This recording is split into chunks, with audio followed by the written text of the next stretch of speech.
שלום לכולם.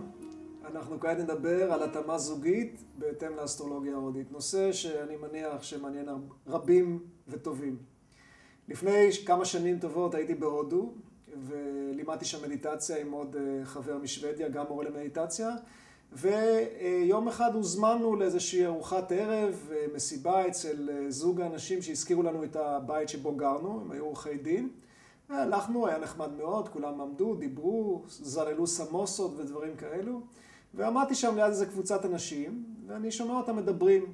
והם מדברים על איזה זוג שהתחתן, והם אומרים, They got married in love marriage. הם התחתנו בנישואי אהבה, והם אומרים את זה באינטונציה כזאת, שכאילו אומרים על מישהי, היא, הבחורה הזאת, עובדת ברחוב או משהו כזה, ואני לא הבנתי מה קורה שם, כן, נשמע טוב, זוג שמתחתן בנישואי אהבה, אבל ראיתי שכולם לא נראים מופתעים בכלל, אז נשארתי בשקט. אחר כך, כשהתפזרו חלק מהאורחים, ניגשתי לאושה, בעלת הבית, שאלתי אותה, מה זה הדבר הזה? איך הם מדברים ככה נישואי אהבה בכזה צורה מוזרה? היא אמרה, תשמע, אנחנו כאן בהודו מתייחסים בצורה רצינית לנישואים. עבורנו הקשר של נישואים הוא קשר מאוד עמוק. הוא קשר שהוא הרבה מעבר לאיזושהי משיכה פיזית או משהו כזה. עכשיו, כשזוג מתאהב, אהבה זה רגש. רגש קשור מבחינה אסטרולוגית, מבחינה של התרבות שלנו לירח. ומה אנחנו רואים עם הירח? חצי חודש הירח מתמלא.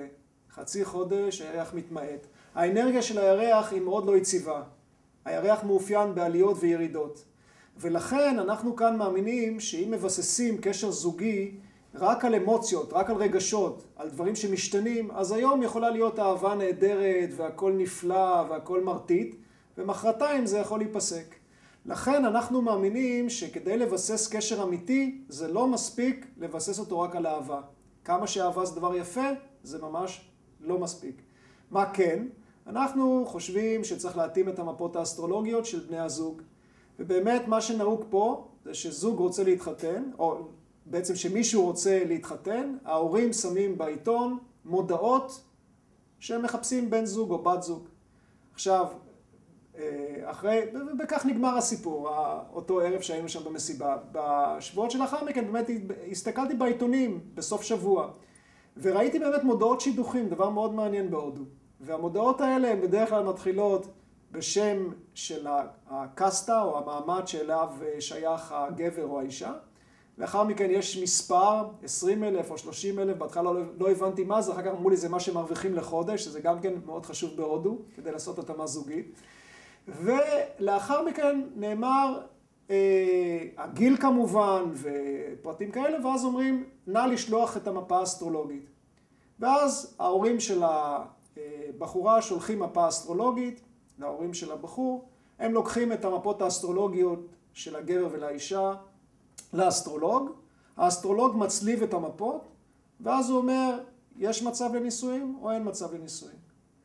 ואז ההבנה היא שברגע שקיימת ההתאמה אסטרולוגית גבוהה בין בני הזוג, אז האהבה תבוא באופן המשכי, באופן בלתי נמנע. אהבה תתפתח, אהבה תגדל, אהבה תהיה אהבה מבוגרת, אהבה אמיתית, אבל חייבת להיות התאמה ברמה יותר גבוהה, ברמה של הנשמה, ברמה קוסמית, ואת ההתאמה הזאת אפשר למדוד מהצלבה של מפות הלידה, האסטרולוגיות. עכשיו, יש בשיטה ההודית מערכות מאוד מאוד מורכבות של מציאת התאמה אסטרולוגית. לוקחים את המפות, מצליבים אותם. בכל מיני פרמטרים, כלומר לוקחים לדוגמה את הירח במפה של הגבר ובודקים מה היחס שהוא מצוי בו לעומת הירח במפה של האישה. יחסים מתמטיים. יחסים מסוימים יראו על צירוף טוב, וזה אומר שמבחינה רגשית, הירח קשור לרגשות. אז זה אומר שמבחינה רגשית, כשהירח מתואם בשתי המפות, נמצאים בפרופורציות נכונות, אז הקשר יהיה טוב. בני הזוג יזינו אחד את השני מבחינה אמוציונלית, מבחינה רגשית. בודקים את הקשר בין השמש במפה אחת לשמש במפה השנייה. השמש קשור יותר לעוצמה, לאגו גם, לכוח, לאנרגיות כאלו. וכשיש אי התאמה לדוגמה בין המיקום של השמש במפה אחת למיקום שלו במפה השנייה, זה יכולות להיות בעיות של אגו בזוגיות. לוקחים את ונוס, ונוס קשורה או נוגה, קשורה למיניות, קשורה ליופי, קשורה הנאה מדברים חיצוניים של החיים.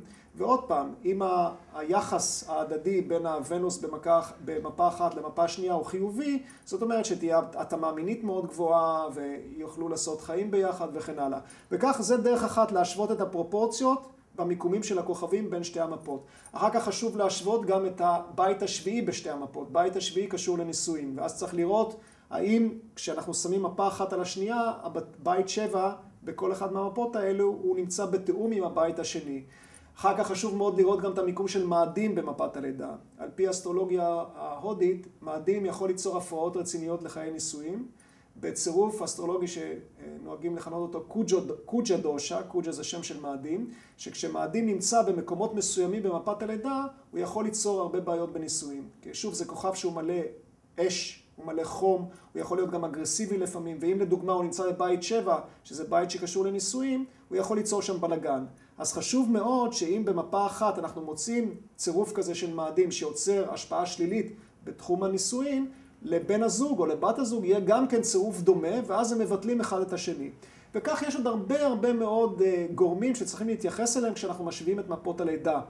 אבל ברגע שההשוואה היא טובה, ברגע שאנחנו רואים התאמה גבוהה במפות, זה אומר שהקשר הזוגי יהיה קשר טוב, יהיה קשר פורה, שסביר להניח שהוא יתקיים הרבה מאוד זמן.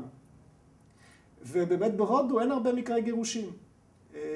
ועד היום באמת רוב המקומות נהוג ליצור השוואה במפות, להתחתן רק אחרי שההשוואה הזאת יצאה חיובית, והאסטרולוג נותן את ברכתו לקשר הזוגי.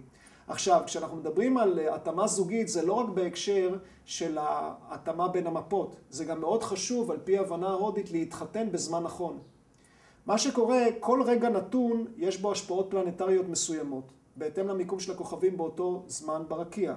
אז אם לדוגמה הזוג מתחתן, והם קובעים את הזמן לנישואים בצורה אקראית, ואז אנחנו הולכים ואנחנו בוחנים את המפה האסטרולוגית לרגע שהנישואים בוצעו, זאת אומרת לטקס הדתי או האחר שבו הנישואים מומשו, ואנחנו מוצאים באותו זמן שלמשל בבית 7, ששוב זה בית שקשור לנישואים, אנחנו מוצאים שם את שבתאי בסימן תלה. שבתאי בתלה על פי השיטה ההודית הוא נופל, זאת אומרת הוא יוצר השפעות מאוד שליליות. ואם אנחנו מוצאים את זה בבית 7 במפה, אז זה יכול להיות משהו מאוד בעייתי, שהנישואים האלה יהיו בעייתיים ומי יודע איך הם יסתיימו. זאת אומרת, חשוב מאוד שהרגע של החתונה יהיה רגע שתומך בהרמוניה זוגית, בכל הבחינות, גם מבחינה של אהבה, גם מבחינה של מיניות, גם מבחינה של התרחבות של המשפחה, של ילדים, הרבה מאוד גורמים כאלו. זאת אומרת, הרגע הוא מאוד מאוד משמעותי. ולכן, מבחינה של זוגיות, האסטרולוגיה ההודית ממליצה קודם כל להשוות את המפות האסטרולוגיות של בני הזוג, ולאחר מכן לקבוע זמן שהוא יהיה זמן נכון לנישואים עצמם. כעת גם חשוב שכל אחד מבני הזוג יבין בצורה מפורטת כזו או אחרת את המפה או את ההשפעות הקרמטיות של בן הזוג שלו. ולכן בהרבה מאוד מקרים נהוג ששני בני זוג באים לייעוץ אסטרולוגי. ואז כל אחד מבין איזה קרמה הבן זוג שלו מביא איתו מחיים קודמים, מה הנקודות החזקות שלו במפה, מה הנקודות החלשות שלו, באיזה תחומים של האישיות שלו יש רגישויות. וברגע שאנחנו לומדים את זה אחד על השני, הרבה יותר קל לנו לקבל את האדם שאיתו אנחנו נמצאים, להבין שלפעמים נקודות חלשות מסוימות יכולות להתבטא בדרך שהיא לא הכי הרמונית, ואז אם אנחנו רואים את זה מזווית כזאת, כל היכולת שלנו ליצור יחסים יותר טובים, שיגרמו לנו ליותר אושר, היא הרבה יותר גבוהה. כי אנחנו מבינים כל מיני נתיבי התנהגות של האדם השני, לא רק על פני השטח. אנחנו קולטים שהם נובעים מכל מיני דברים מאוד עמוקים, וברגע שאנחנו מבינים ממה הדברים נובעים, אז אנחנו יכולים גם לסלוח יותר במצבים שיש על מה לסלוח. כך שבעצם אנחנו יכולים לראות שהאסטרולוגיה יכולה להיות כלי מאוד עוצמתי, גם מבחינה של היצירת הרמוניה לאחר שהנישואים כבר התרחשו. כדי לאפשר לכל אחד מאיתנו להבין את השני, לסלוח לשני ולאהוב יותר את השני.